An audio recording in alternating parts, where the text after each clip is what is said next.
A while back, the Wall Street Journal ran an essay about a place where hatred trumps bread, where a manipulative ruling class has for decades exploited an impoverished people, while simultaneously fostering in them a culture of victimization that steers this people's fury back persistently towards a shadowy, cosmopolitan other. The essay was supposed to be a description of the Arab states and their conflict with Israel.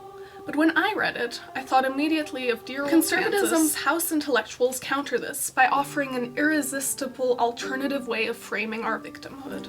Yes, the cons will acknowledge, things have gotten materially worse on the farms and in the small towns. But that's just business, they tell us. That is just the forces of nature doing their thing. Politics is something different. Politics is when the people in small towns look around at what Walmart and ConAgra have wrought and decide to enlist in the crusade against Charles Darwin.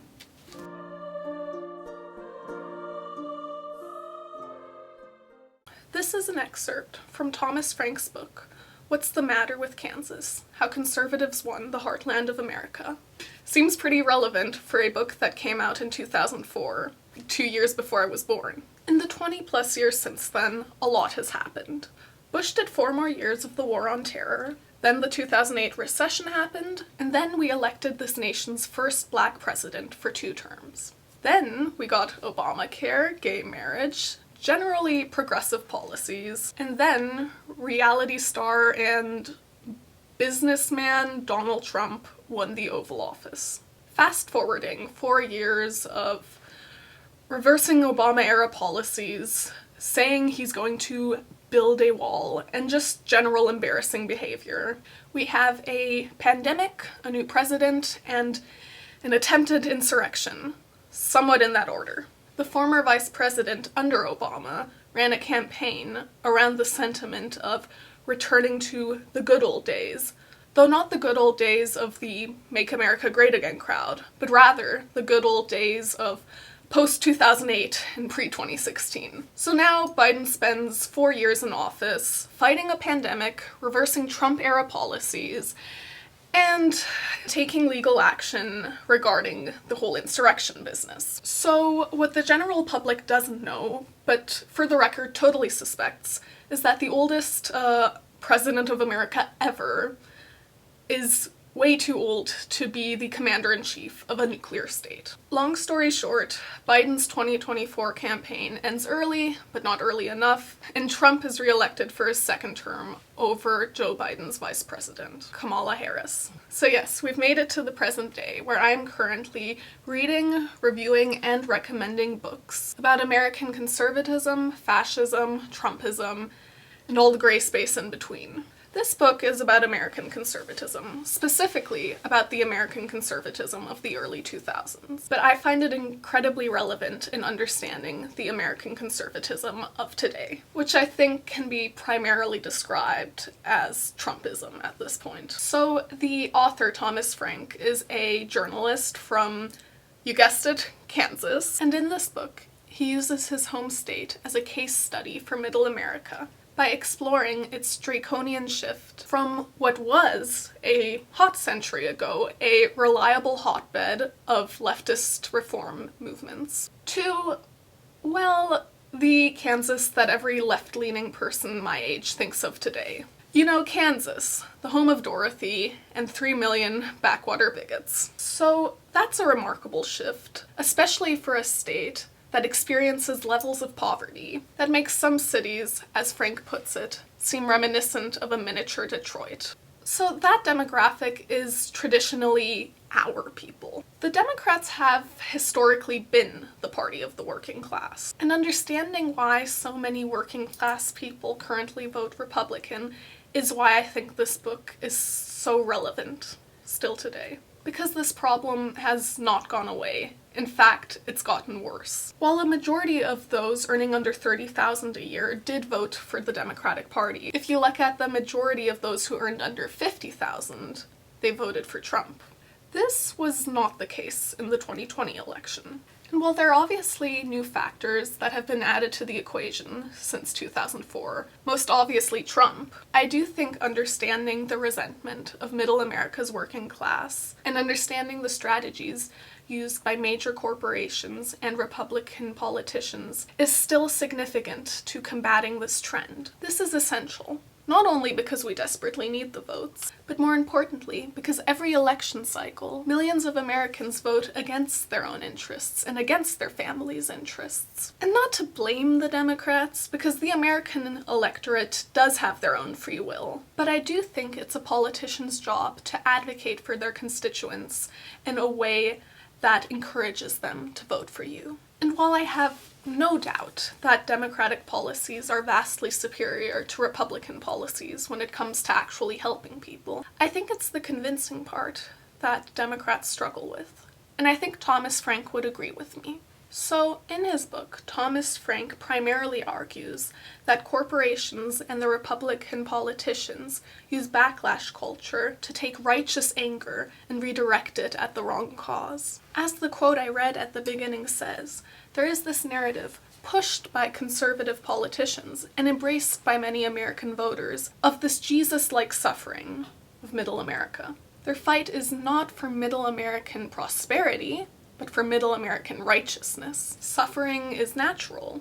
Blasphemy is not. The combination of this with Democratic politicians who, even back in 2004, were not able to talk to the working class, is lethal for progressives, but even more so lethal for Middle America. It's a vicious cycle. Poverty begets anger, begets conservative redirecting, begets culture war politics, begets Republican victories, begets tax cuts for the rich, begets poverty. And all this can be seen just in Kansas. Frank props up the various components of his argument by delving in deep to his Kansas case study.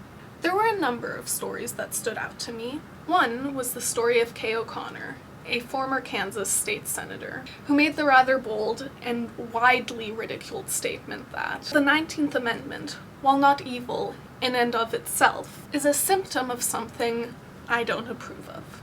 Despite this, when Thomas Frank met her, he found her genuinely charming, and from his description, she certainly seemed like an intriguing character.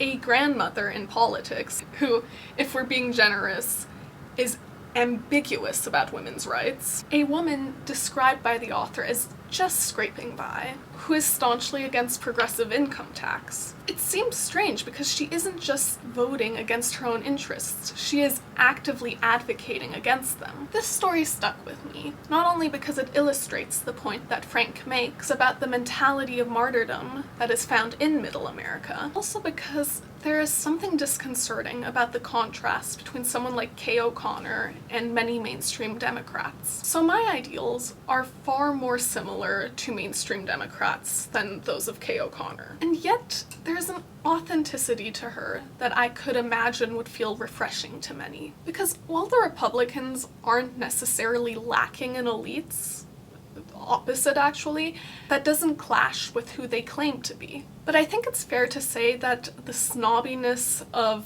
the Ivy League educated, or the condescension of Hillary Clinton's deplorables comment, does clash with who the Democrats claim to be. Frank emphasizes throughout his book the importance that Middle America places on authenticity. He also questions the twisting of the word that allows the latter Bush, who is a Harvard graduate, co-owner of a baseball team, and son of President H.W. Bush, to be seen as more authentic than someone like Obama. But there is still a criticism of the Democrats in his argument that I find poignant, and naturally, still relevant. Because we can't change the circumstances, but we can change our approach. I really wish I would have read this book earlier.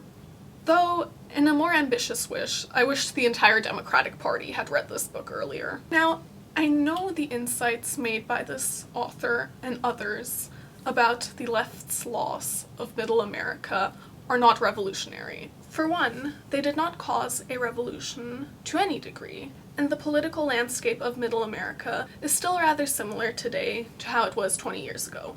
if not worse, specifically in the context of the second Trump administration. My initial response was to be frustrated with Democratic politicians, pundits, strategists, and so on. And trust me, I am. But I think that's too easy. Sure, the smugness on CNN is aggravating, but it is also pervasive. Having spent all of my politically aware life online, I have a pretty good sense of how the average left-leaning person talks. There's empathy, relatability, and intelligence, but it's limited. There's little understanding for anyone outside of a certain cultural milieu. I think it's remarkable how much so-called wokeness is intertwined with class and education. I find it telling that so many people on the left who are constantly advocating for looking at problems with the systemic root of the problem in mind do not extend that same courtesy to people whom they look down upon. Because let's face it, that is what's going on here. All that being said, I think that change in our politicians should start with change in us. You know, from the ground up, not from the top down. So I'm going to end this review with one last thing that stood out to me from the book. There are 2 to 3 instances where anger at actress Jane Fonda is mentioned due to her protests against the war in Vietnam. It was seen as ungrateful, distasteful, and disrespectful towards the soldiers who were risking and giving their lives. The reason this stood out to me was because of another book I had read a few weeks before called Bring the War Home: The White Power Movement in Paramilitary America by Kathleen Bellew, because she drew a connection between the Vietnam War and the accompanying Vietnam War protests to a major shift in the American White Power movement. And, as you may have already guessed, I think this is a shift that remains still very relevant at this moment.